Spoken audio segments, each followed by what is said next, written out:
اور یہ قرآن میں اللہ تعالیٰ نے فرمایا ہے کہ اور رزق کا وعدہ اللہ تعالیٰ نے کیا ہے، رزق ہم تک پہنچتا رہے گا۔ جو ہمارے پیدا ہونے سے 40 سال پہلے رزق ہمارا لکھ گیا ہے کہ ہم نے کیا کھانا ہے، کس طرح کھانا ہے، لیکن ایک چیز ہے کہ وہ ہم حرام طریقے سے کمائیں یا حلال طریقے سے کھائیں، وہ ہمارے اعمال کے اوپر ہے۔ باقی جو ہماری قسمت میں ہے نا وہ ہمیں تو رزق کا وعدہ تو اللہ تعالیٰ نے کر دیا، وہ کہانی تو ہو گئی ختم۔ لیکن ہمیں کیا سکھایا جا رہا ہے اور ہمیں کیا باور کرایا جا رہا ہے؟ ہمیں یہ باور کرایا جا رہا ہے کہ آپ لوگ غریب ہو، ٹھیک ہے، آپ لوگوں کے ملک میں غربت ہے۔ حالانکہ ایک اندازے سے آپ لوگ یہ دیکھ لو کہ پوری دنیا کے اندر اگر کوئی آپ میں سے گوئے باہر تو آپ لوگوں کو تو اچھی طرح پتہ ہوگا کہ پوری دنیا کے اندر جس طرح کے کھانے پاکستان کے اندر ملتے ہیں اور کسی ملک کے اندر نہیں ملتے، ٹھیک ہے۔ یہ ایک خصوصی نعمت ہے اللہ تعالیٰ کا کہ پاکستان کے اندر آپ کو ہر طرح کا کھانا وافر مقدار میں، جتنا رزق پاکستان کے اندر ہے اور جتنی ہم بے حرمتی کرتے ہیں رزق کی، اور کسی ملک میں نہیں ہے۔ تو آج کل ایک بچہ پیدا ہوتا ہے تو اس کو ہم ذہن میں یہ ڈال دیتے ہیں کہ پہلے آپ نے اسکول جانا ہے، اچھے سے تعلیم حاصل کرنی ہے، اور تعلیم کس چیز کی؟ دنیا کمانے کی، ٹھیک ہے، دین اسلام نہیں، دنیا کمانے کے لیے تعلیم حاصل کرنی ہے۔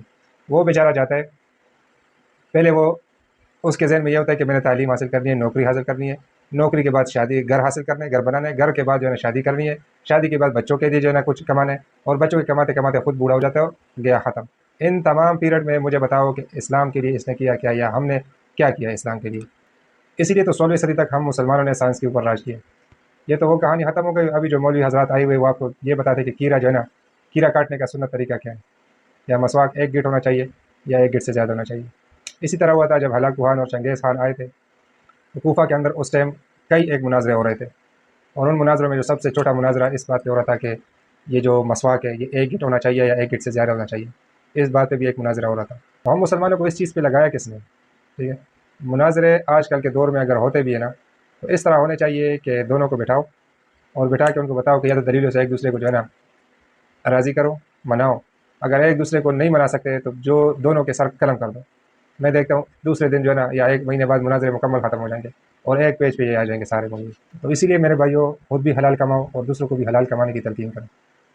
اولاد جس طرح بھی ہو، جیسے بھی ہو، اللہ تعالیٰ کی دین ہے، ٹھیک ہے، تو ان کو خوش کرنے کے لیے یا ان کو دوسروں کے برابر کھڑا کرنے کے لیے اپنی قبر خراب مت کرو، ٹھیک ہے۔ اگر آپ کو مثال دیکھنا ہے تو جا کے اپنے گاؤں میں، اپنے شہر میں ان لوگوں کو دیکھو جن کے والدین فوت ہو چکے ہیں، ٹھیک ہے۔ 1 سال تک وہ ان کی قبر پہ جا کے پانی بھی ڈالیں گے اور ان کے لیے دعائیں مغفرت بھی کریں گے، اور 1 سال کے بعد ان کو یاد بھی نہیں ہوگا۔ عید کے دن جائیں گے وہ بھی اس ڈر سے کہ گھر والے کہیں گے کہ یار اس کا والد فوت ہوا، یہ تو گیا ہی نہیں ابھی تک، یا محلے والے کہیں گے ہم تو سارے جا رہے، یہ کیوں نہیں جا رہا؟ تو اس ڈر کی وجہ سے اس نے صبح عید والے دن چلے جانا ہے اور ادھر ہاتھ اٹھا کے واپس آ جانا ہے، پھر پوری سال اس کی طرف دیکھنا نہیں ہے۔ اور جو آج کل کے آپ نے اس کو سکھایا ہے، آپ نے جو اسکول میں اس کو بھیجا ہے، اس کو دین اسلام سے دور رکھا ہے، تو اس نے کل آپ کے لیے کیا ہاتھ اٹھانے اور کیا دعا مانگی؟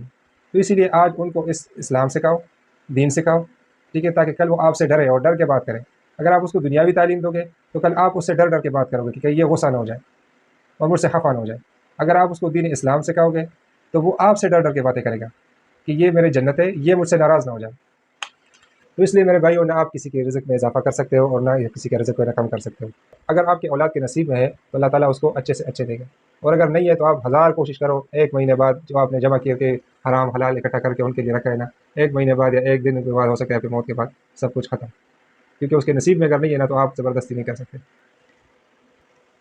تو اس لیے بھائی جان کوشش کرے اور ہر دم یہی سوچے کہ یار اللہ تعالیٰ کے دین اسلام کی حاکمیت کیسے آئے گی۔ جب ہم سوچیں گے تو آگے کوئی کام ہوگا نا، ابھی ہم سوچیں گے نہیں تو کیا ہوگا؟